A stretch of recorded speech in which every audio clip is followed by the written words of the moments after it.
Gautam neuro care brain stroke migraine fits brain and spine surgeries కి best neuro surgeon. తెలంగాణలో త్వరలో మంత్రిమండలి విస్తరణ జరగనుందా?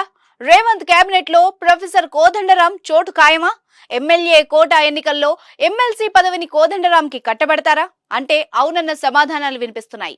కొత్తగా ఏర్పడ్డ కాంగ్రెస్ ప్రభుత్వంలో నామినేట్ పోస్టులపై కసరత్తు జరుగుతోంది. పార్టీ కోసం కష్టపడ్డ వాళ్లకి పెద్దపీట వేయాలని సీఎం రేవంత్ రెడ్డి భావిస్తున్నారు. ఇప్పటికే ఓ లిస్ట్ ను రెడీ చేసినట్టు సమాచారం.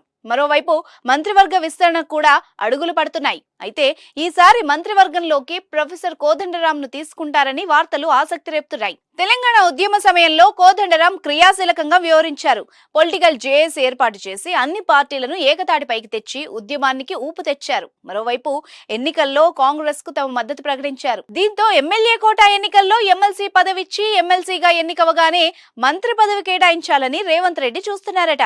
తన మనసులో మాటను హైకమాండ్ వద్ద కూడా ప్రస్తావించినట్టు తెలుస్తోంది.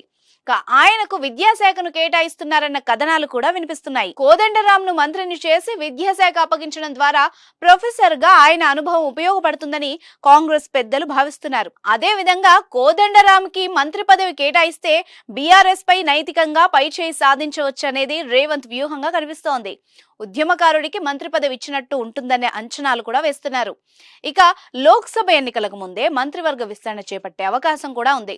ఈ విస్తరణలో మరో 6గురికి మంత్రి పదవులు దక్కనున్నాయి.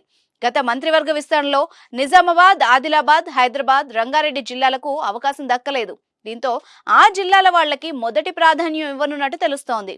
హోంశాఖతో పాటుగా విద్య, సాంఘిక సంక్షేమం, మున్సిపల్ వంటి కీలక శాఖల్ని కొత్త వాళ్లకు అప్పగించే అవకాశం ఉంది. 6 మంత్రి పదవుల్లో కోదండరాంకి ఒక మంత్రి పదవి ఇస్తే మిగిలిన 5గురు ఎవరన్నదే ఇప్పుడు చర్చనీయాంశమైంది. షబ్బీర్ అలీ కూడా మంత్రి పదవి ఖాయమని జోరుగా ప్రచారం జరుగుతోంది. ఆదిలాబాద్ నుంచి గడ్డం బ్రదర్స్ మంత్రి పదవి కోసం తహతహలాడుతున్నారు.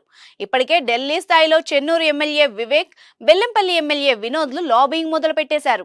కేబినెట్ బెర్త్ కోసం సోనియాను కలిశారు. బోధన్ ఎమ్మెల్యే సుదర్శన్ రెడ్డి, ఎల్లారెడ్డి ఎమ్మెల్యే మదన్ మోహన్ రావు కూడా కేబినెట్ ప్రయత్నాల్లో ఉన్నారు. ఉమ్మడి రంగారెడ్డి జిల్లా నుంచి మల్రెడ్డి రంగారెడ్డి పేరు పరిశీలనలో ఉంది.